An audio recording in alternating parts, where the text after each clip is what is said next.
नाशिकमधल्या गोदावरी नदीला पूर, दुतोंड्या मारुतीच्या छातीपर्यंत पाणी, गंगापूर धरणामधून 8,000 क्युसेक्सनं विसर्ग सुरू, नदीकाठी राहणाऱ्या नागरिकांना सतर्कतेचा इशारा.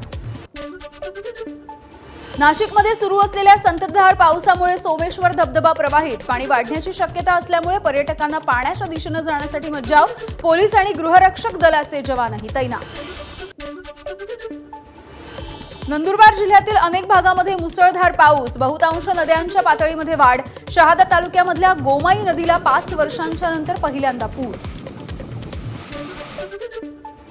गेल्या 24 तासापासून सुरू असलेल्या पावसामुळे नंदुरबारच्या नवापूर तालुक्यामधल्या नेसू नदीला पूर, पुराच्या पाण्यामधून पाईपही आले वाहून, पाईप घेण्यासाठी नागरिकांची धावपळ.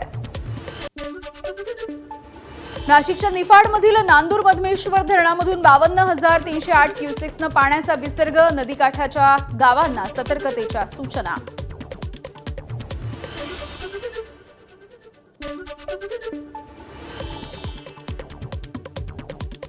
भात नदीला आलेल्या पुरामुळे फरशी पूल पाण्याखाली, 7 ते 8 गावांचा संपर्क तुटला.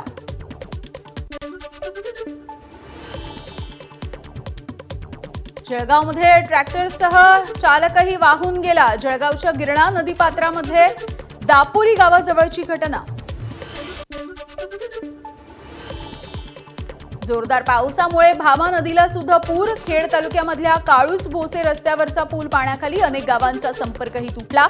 नदीकाठच्या गावांना सतर्कतेचा इशारा. पुण्यामध्ये कालपासून मुसळधार पाऊस, डेक्कन परिसरामधल्या पुलाची वाडी, नदीलगत असलेल्या घरांमध्ये शिरलं पावसाचं पाणी. पुण्यामध्ये सुरू असलेल्या मुसळधार पावसामुळे बाबा भिडे पूल पाण्याखाली, त्यामुळे पुलावरची वाहतूकही बंद.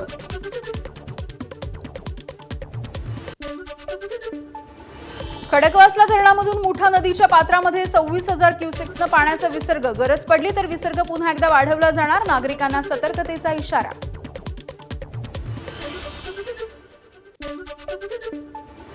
भंडाऱ्यामध्ये सलग दुसऱ्या दिवशी पावसाची हजेरी, काही ठिकाणी हलक्या तर काही ठिकाणी जोरदार पाऊस, पावसामुळे नागरिकांची उकाड्यापासून सुटका. भंडाऱ्याच्या गोसीखुर्द धरणाचे 8 दरवाजे केले बंद, आता 25 गेटमधून 1,01,000 क्युसेक्सनं पाण्याचा विसर्ग. भंडाऱ्यामध्ये वैनगंगा नदीला आलेल्या पुरामध्ये 15 म्हशी गेल्या वाहून, पशुपालकाचं लाखो रुपयांचं आर्थिक नुकसान. वैनगंगा नदीच्या मधोमध असलेल्या बेटावरची घटना. वाशिममध्ये गेल्या 3 दिवसांपासून सुरू असलेल्या जोरदार पावसामुळे आडोळ प्रकल्प तुडुंब, अनेक गावांच्या सिंचनाचा आणि पिण्याच्या पाण्याचा प्रश्न सुटला, शेतकरी समाधानी. साताऱ्याच्या महाबळेश्वर आणि कोयना परिसरामध्ये पावसाचा जोर वाढला. मागील 24 तासामध्ये महाबळेश्वर परिसरात 110 मिलीमीटर तर कोयना परिसरामध्ये 95 मिलीमीटर पावसाची नोंद. राधानगरी धरणाचा आणखी एक स्वयंचलित दरवाजा उघडला. एकूण 2 स्वयंचलित दरवाजे आणि विद्युत गृहामधून पाण्याचा विसर्ग सुरू.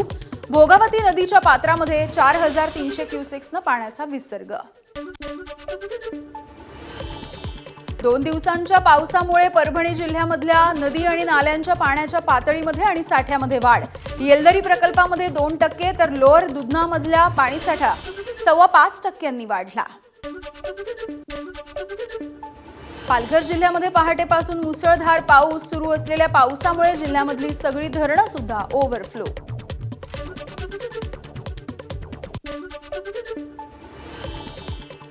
रत्नागिरी जिल्ह्यामध्ये पावसाचा जोर वाढला. राजापूर, लांजा, साखरपा, संगमेश्वर या ठिकाणी मुसळधार पाऊस, शेतकऱ्यांना काहीसा दिलासा. सिंधुदुर्ग जिल्ह्याला काल रात्री मुसळधार पावसानं झोडपलं. अरबी समुद्रामध्ये कमी दाबाचा पट्टा निर्माण झाल्यामुळे पावसाच्या जोरदार सरी. आज सिंधुदुर्गला पावसाचा येलो अलर्ट.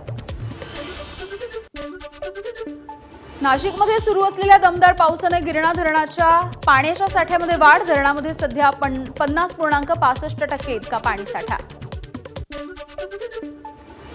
कल्याण डोंबिवली परिसरामध्ये कालपासून पावसाची रिपरिप. आज कल्याण डोंबिवलीमध्ये पावसाचा जोर वाढला.